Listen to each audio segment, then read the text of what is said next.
Alright guys, we are back in the garage and we are working on the pit bike today. So what we got to do is we have a pit bike trip that we're doing in April down in Haspin. So pretty much we got to get this thing ready to go. Some of the stuff that we have done to this thing, it's a 2017, it's a Klx110l, which if you don't know the difference, the L is more like the adult version, which comes with stiffer springs, a 4-speed trans, a clutch, are your big things. I don't think there's really anything else to them. But what we did for upgrades on this thing, we did a BBR air intake. We put nice wider pegs on there, extended shifter. We dazzled her up with some graphics and stuff like that. Pro circuit pipe, which I decided to wheelie out in like the first 2 weeks and dent the tip, but we left that on there for memories. And for me to know better. And still not learn. No, that's why you usually break these fenders. So this is actually what we did this last time I'm trying, as I made a metal bracket here to help support, because these fenders don't flex at all. They just snap right off. So be kind of interesting if this works or not. So one of the other big upgrades we do, since we do so much night riding, as we put an LED bar on here, which we just drill holes right in your handlebars right there, and then we end up just wiring into a hot spot. Oh no, we go straight to the battery. Yeah, it was off the battery on yeah That's how you run the LED. You can't run it off your stator or anything like that. It wouldn't work right. You just run them right off the battery. Since these are electric start, easy peasy. So one of the other things we did to be obnoxious is we put a little blink. Oop. And then turn them on, Dan. Oh, dang. Woo! Look at that hot rod. Yeah, we threw some bling on her. So you'd be surprised how much of the stuff you see like this down in Haspin, where it's all different types of sorts of people, we'll put it that way. Most with, just to say the least. Most with less teeth in their mouth than the normal human being. Yeah. No, I'm just kidding. But it's awesome down there. I mean, everyone's cool and all that, and you're just going down there to have a good time. So actually, the reason we did with the lights and all that was because at nighttime, you got this bright light in front, but if you mess up at all and your group gets ahead of you a little bit, you can't see their front light at all. So we're hoping that if we get a little underglow and all that, that we would maybe be able to spot each other a little bit better, which I'm the only one that's put it on, so it ain't gonna help me at all if I get lost. So that also goes to what I told you guys with the Taco Bell sign. I was gonna tell you guys how we got this thing, whether you believe us or not, but we literally found this thing in the woods in Haspin, and yes, it did work.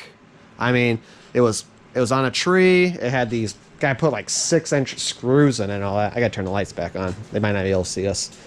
But they put a bunch of screws in this tree high up, so we had to get a truck and then put the dirt bike stand in the bed of the truck.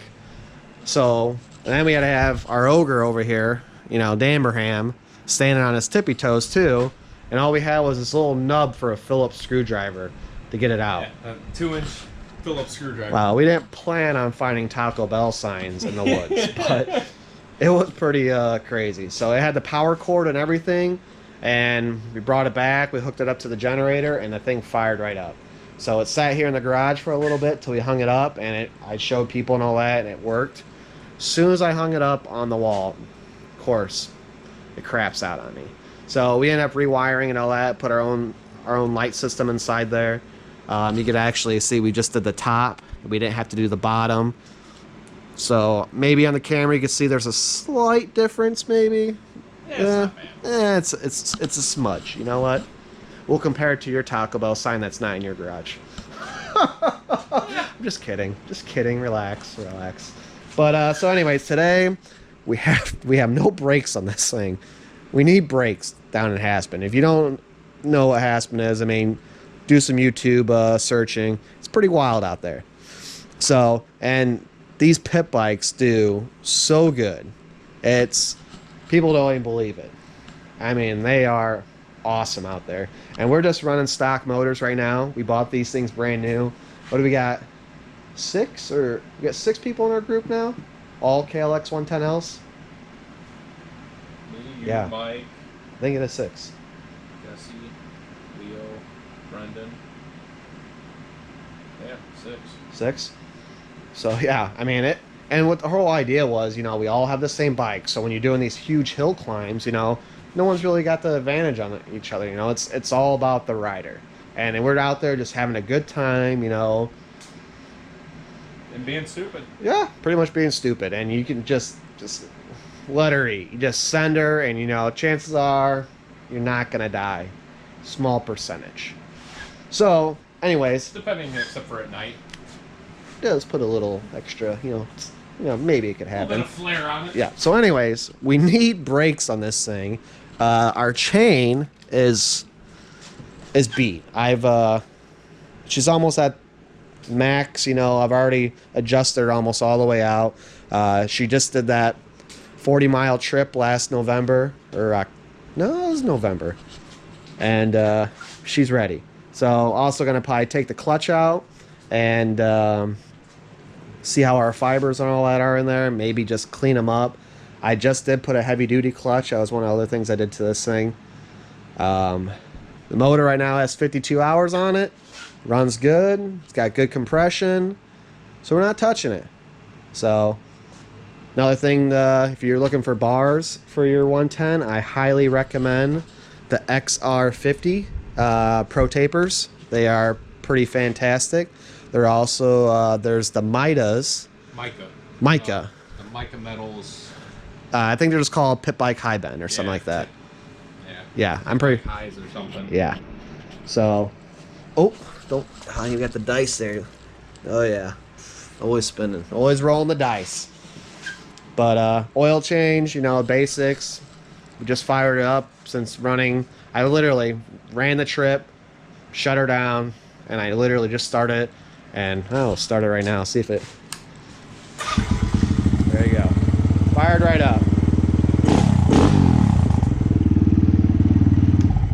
So, yeah, we're gonna get cracking on this thing. We got to put a new rear tire on there because if you watched any of my footage, you've seen that this tire was on fire.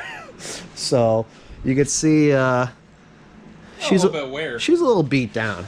So we got to get a new rear tire too, which, because we're so cramped on time, normally we would just change our own tire and all that and take the consequence of maybe pinching a tube and whatever. Or three. But we don't have the time to do that. We have so many projects going on in here. We're just gonna take it our Beanie Honda. They always take care of us and all that. We need a new tire anyways, and they always do free installation if you buy a tire from them, which is pretty sweet. So definitely recommend that. But other than that, we're gonna get cracking on this thing. Yeah, let's get at her. Alright, so we got our chain off and our brakes are shot. So that's pretty much what happens when we go down the Haspin. We end up usually mud bogging these things a little bit. And what happens is we get a little water usually in there, and it usually sabotages our brakes. So both my rear and my front are toast. So fresh pads, front and rear. We'll clean those up with a nice steel wool pad. Cause yeah, I had the front adjusted all the way in. What are you doing? Making sure the cable's good? I need to buy that kit where it lubes up your. You buy a kit that helps oil your cable there. Our cable's still good, but it's always good practice. I oiled it a little bit. So. Did you? So, front tire's good. We're not messing with that at all, but our rear tire, like I said, we are going to take that to B&E. Get that checked out. We're going to order parts tonight. They should definitely be here by the end of the week. Yeah, you'll have that. It's only a little crusty. She probably needs a little lubricant. Hopefully there's not a bearing in there. No, there's not. Okay. Well, there's a bearing there, but that's fine. That's your brakes.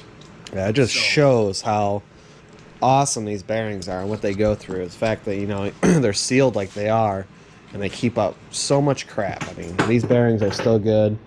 And, I mean, we bought these things brand new. I mean, it wasn't like even a year old. These things, 17s came out, we bought them. I mean, we, me and Dan and our buddy Mike Jelskus went out and bought them. And some of our friends and all that picked up real good deals on some a little bit older Klx110ls, which they're all the same pretty much. As far as, what was it, 12 and up or 10 and up, I think, electric start. They all have 10 and up. We'll say 10 and up. Not for sure 100% on that, but we'll go with 10 and up. But, yeah, they've been awesome. So, we're going to take a beating. They do. This has got 52 hours on it of definitely just straight beating. And it's not even like, they're not like they're carrying around a 60-year-old child. I mean, did I say a 60-year-old child or did I say a 60-pound child? You said 60-year-old child, but I mean, take it as you will. Point is, it's hauling me around, and not too many of us are. You're what, 180 now, or once you've lost some weight. I'm 180. Yeah, but most of us are about 200 pounds on these things, and they take it. They're awesome. So they got good power, and with, like I said, with the 4-speed and all that, they rip. So we've thought about the big bores, but the fact that these stock motors just take the beating so well. I mean, you're revving them out. I mean, you're acting a fool. A fool. You're acting a fool. But yeah. So really, there's not much more I could do with this thing today. I mean, we could probably clean up the wheels inside if we want. But main thing is get that tire, get the brakes ordered. We already got a chain, but we can't put the chain on until we get that. My sprockets still look pretty good, so we're just gonna keep those on. Well, let's see.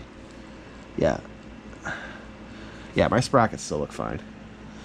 So probably won't even bother changing those up at all. Clean our air filter. Since it fired right up, no problem. Not even gonna mess with the carb. Probably after this trip we'll drop the carb bowl and make sure there's no debris in it, but as far as right now, unless I get really anxious, probably just gonna leave it.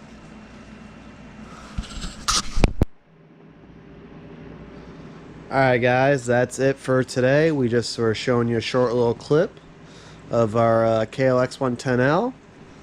And we're gonna, like I said, we're gonna get this tire taken to B&E Honda, and they're gonna throw a new one on for us, and then we're gonna get our parts ordered, and we will probably be working on this later this week.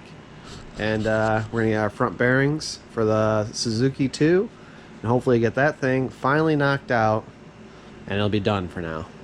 Yeah, well, yeah, for now. Well, we want a front bumper for this thing, and not like the stock front bumpers on any quad. They're ugly. So, hey, there's, you can get a cheap one like a Tusk or something. Something would be better than that thing. I think Pro Armor does some good ones. Pro Armor does decent bumpers.